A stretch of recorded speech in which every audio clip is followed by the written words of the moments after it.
Date 2. My fiancé texted me 30 minutes before the wedding. "I'm sorry, I can't marry you. I deserve more." I replied to the DJ, "Change of plans. Play the playlist." Then I got on stage, read her message aloud, and turned the reception into a breakup party. 3 days later, she showed up crying after finding out her backup plan was already engaged. "Thank you all for coming today," I began. "As you've probably figured out, there's not going to be a wedding." Murmurs spread through the crowd. About half an hour ago, Olivia sent me this text.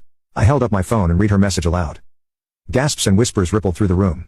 I saw Olivia's parents looking stunned and mortified near the back. "Now we have two options," I continued. "We can all go home sad and confused, or we can take advantage of this beautiful venue, delicious food, and open bar that's already paid for and have ourselves a party. I vote for the party." There was a moment of silence. Then Chris started clapping. My college roommate whooped from somewhere in the crowd. Gradually, the applause built. I saw my mom wiping away tears but smiling. Olivia's parents slipped out the back door. I couldn't blame them. "DJ, crank it up," I said, handing back the mic.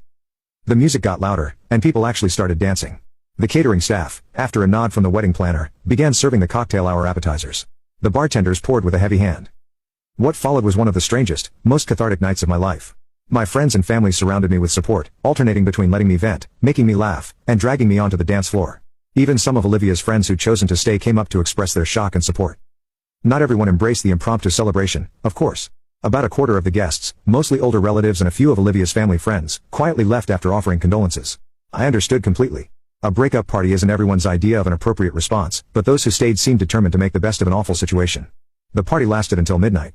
We ate the wedding dinner, though the seating chart was abandoned. We drank all the alcohol. Someone convinced the DJ to play "I Will Survive," and the entire dance floor sang along at the top of their lungs. My dad, who never dances, did the electric slide. My teenage cousins taught my 80-year-old grandmother how to dab. Throughout the night, I kept checking my phone, half expecting Olivia to text again with an explanation, but there was nothing. The next morning, I woke up with a pounding headache in my own apartment. Chris had crashed on my couch to make sure I was okay. I had dozens of messages from wedding guests telling me how sorry they were but also what a great time they'd had at the breakup party. I spent the day in a daze, fielding calls from concerned relatives and friends. I still hadn't heard from Olivia. Her social media accounts had gone quiet. None of our mutual friends knew where she was. By the second day, I'd moved from shock to anger. I boxed up all of Olivia's things from our apartment, which she'd moved out of 2 weeks before the wedding to stay with her parents, a traditional thing her family insisted on. I arranged with her sister to have them picked up. I canceled our honeymoon and got most of my money back.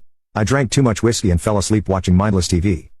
On the third day after the non-wedding, my doorbell rang around 7 p.m. When I opened the door, there stood Olivia, her eyes red and puffy from crying, wearing the same kind of oversized sweater and leggings she always wore when she was upset. "Can I come in?" she asked in a small voice. Part of me wanted to slam the door in her face, but another part needed answers, so I stepped aside, letting her enter the apartment we'd shared for 2 years.